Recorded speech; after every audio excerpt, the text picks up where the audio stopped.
السلام علیکم ورحمۃ اللہ وبرکاتہ۔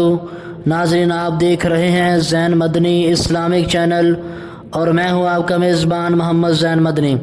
ناظرین، جیسا کہ آپ کو معلوم ہے کہ ہم ریاض الصالحین ریکارڈ کر رہے ہیں۔ آج ہم ریاض الصالحین کی حدیث نمبر 67 ریکارڈ کریں گے۔ آپ سے التماس ہے کہ ہمارے چینل کو سبسکرائب کریں، لائک کریں، شیئر کریں، بیل آئیکن پہ کلک کریں۔ بیل آئیکن پہ کلک کرنے کا مطلب یہ ہے کہ ہم جو بھی نئی ویڈیو اپلوڈ کریں گے آپ تک اس کا نوٹیفیکیشن پہنچ جائے گا۔ اگر آپ اس پر کلک نہیں کرتے تو اگر آپ نے چینل کو سبسکرائب کیا بھی ہوا ہے تو آپ تک یہ نوٹیفیکیشن نہیں پہنچے گا۔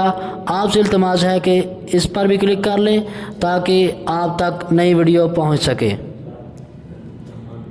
نحمدہ ونصلی علی رسولہ الکریم، اما بعد فاعوذ باللہ من الشیطان الرجیم، بسم اللہ الرحمن الرحیم۔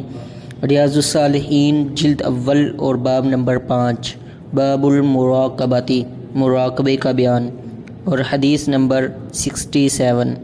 حضرت ابو ہریرہ رضی اللہ عنہ سے روایت ہے کہ رسول اللہ صلی اللہ علیہ وسلم نے فرمایا، انسان کا بے فائدہ باتوں کو چھوڑ دینا اس کے حسن اسلام کی علامت یعنی اچھے مسلمان ہونے کی دلیل میں سے ہے۔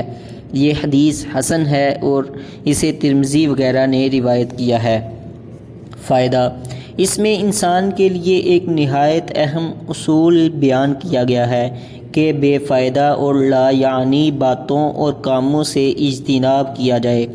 انسان اگر اس اصول کو اپنا لے تو بہت سے گناہوں اور قباحتوں سے بچ جائے۔ اسی لیے بعض علماء نے اسے اسلام کا چوتھا، بعض نے نصف حصہ اور بعض نے کل اسلام قرار دیا ہے۔